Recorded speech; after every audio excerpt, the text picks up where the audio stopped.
परमपिता परमात्मा और उनके सभी पवित्र आत्माओं को नमस्कार।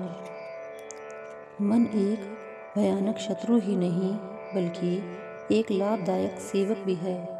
जब यह पागल होकर नियंत्रण के बाहर हो जाता है तब यह विनाश की ओर ले जाता है, लेकिन जब मन को एकाग्र करके वश में कर लिया जाता है तब यह बेहिसाब कार्य कर सकता है।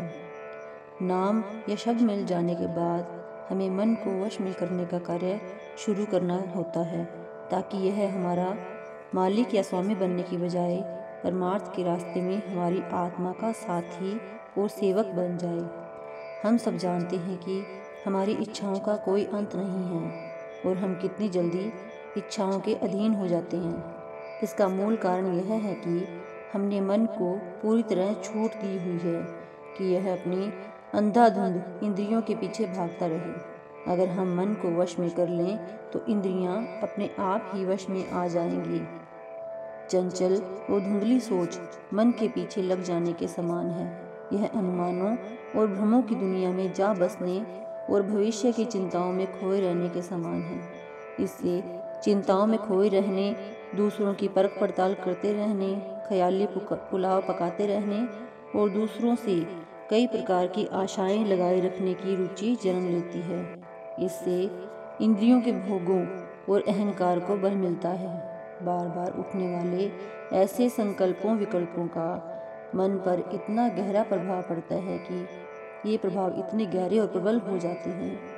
सारा जन्म यत्न करते रहने के बावजूद हम कर्मों के लेख मिटा नहीं सकते और हमें कर्मों के भुगतान के लिए दोबारा जन्म लेना पड़ता है। हमारे मन में रोज हजारों संकल्प पैदा होते हैं। इसका अर्थ यह है कि जितना हम एक से दूसरे और दूसरे से तीसरे विचार की ओर बेतहाशा दौड़ते हैं, उतना ही हम तीसरी आंख से दूर हो जाते हैं। इस हालात में बेचैनी और चिंता का होना कोई हैरानी वाली बात नहीं है।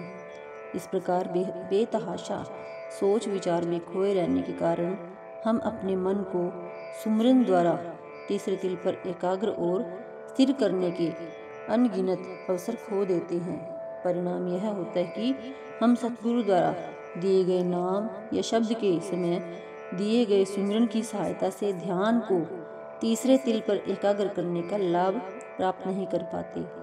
अगर हम मन की भाग दौड़ को रोकने की बजाय इसे अपनी हरकतों में लगा रहने दें और इसको मन मर्जी करते रहने की छूट दे दें तो यह बेकाबू होकर हर तरफ भागता रहता है और मनमानी करता रहता है। ऐसी हालात में जब हमको भजन सुमिरन के समय एक बिंदु पर एकाग्र और स्थिर करने का यत्न करते हैं तो यह मन और अधिक चंचल और अड़ियल हो जाता है। यही कारण है कि सतगुरु इस बात पर जोर देते हैं कि व्यर्थ की सोच विचार करते रहने की बजाय ध्यान सुमिरन में लगाए रखो। मन को खुला छोड़ देने से शिष्य की हानि होती है, क्योंकि इसका ध्यान बिखर जाता है, जिस कारण वह अंदर नहीं जा पाता। विचारों से कार्यों और कार्यों से कर्मों का जन्म होता है। इसलिए जब हम हमेशा तुच्छ, महत्वहीन और पल पल बदलती रहने वाली इच्छाओं में खोए रहते हैं तो ये इच्छाएं जंगल की आग का रूप धारण कर लेती हैं।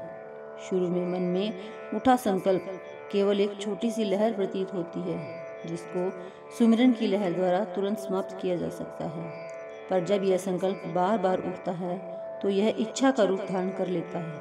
जब इच्छा प्रबल हो जाती है तो यह मन को अपने साथ बहा कर ले जाती है और हम मन चाही वस्तु प्राप्त करने के लिए इतने उतावले हो जाते हैं कि जब तक हमारी इच्छा पूरी ना हो मन शांत नहीं होता।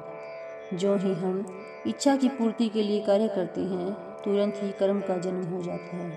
मन के इन विचारों और संकल्पों के गर्भ में से वे अदृश्य जंजीरें और बेड़ियां जन्म लेती हैं जो हमें मजबूती से दुनिया के साथ बांध देती हैं। मन में बेतहाशा उठने वाले विचार और संकल्प एक बीमारी की तरह हैं।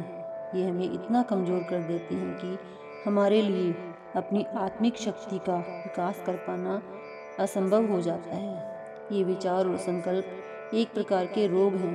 इनमें खो जाना मन द्वारा आत्मा की शक्ति का दुरुपयोग करना है।